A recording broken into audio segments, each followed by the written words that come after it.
ბორჯომის ცენტრალურ ისტორიულ პარკში დღეს ტურისტული ბილიკების მარკირების პროექტის დახურვის ცერემონიალი გაიმართა. პროექტი ფოლიშეიდი ბორჯომის მუნიციპალიტეტსა და ბორჯომ-ხარაგაულის ეროვნულ პარკში პოლონური მხარის ფინანსური მხარდაჭერით განხორციელდა. დღეს არის პროექტის დასასრული, რომელიც მიმდინარეობდა 2 წლის განმავლობაში. პროექტი მოიცავდა შარშან ცხენოსნური ტურიზმის განვითარებას. წელს კი დავიწყეთ ტურისტული ბილიკების გაკეთება.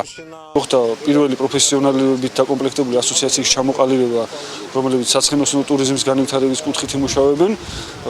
ბორჯომში ბორჯომელების მონაწილეობით, რა თქმა უნდა, მათ ორჯერადი გადამზადების კურსი გაიარეს პოლონეთში. ამისათვის მადლობა პოლონურ მხარეს, საგარეო საქმეთა სამინისტროს და თითოეულ ორგანიზატორს და მონაწილეს. პროექტის ფარგლებში ჩატარდა ტრენინგები, რომლის მონაწილეებსაც პოლონურმა მხარემ სერტიფიკატები დღეს გადასცა.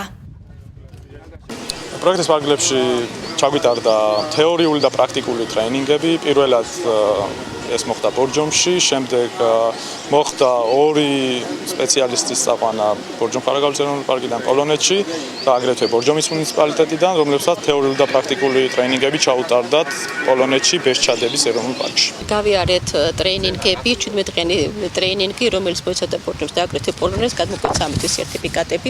ძალიან მოხარულა, ძალიან საინტერესო იყო და გამოვიყენეთ ბორჯომში ტურისტული ბილიკების მარკირებისათვის. შექმნა ძალიან კარგი ტურისტული პროდუქცია. მარკირებული ბილიკები, მის გასწვრივ განლაგებული საინფორმაციო დაფებით, რომელიც მერწმუნეთ ძალიან ბევრ ინფორმაციას მიგაწვდის არა მარტო სტუმრებს, არამედ ბორჯომის მაცხოვრებლებს, თვითონ ბორჯომის ისტორიის შესახებ. პროექტის ფარგლებში მარკირება ჩაუტარდა ბორჯომ-ხარაგაულის ეროვნული პარკის 4, ხოლო მუნიციპალიტეტის მასშტაბით 3 ტურისტულ ბილიკს.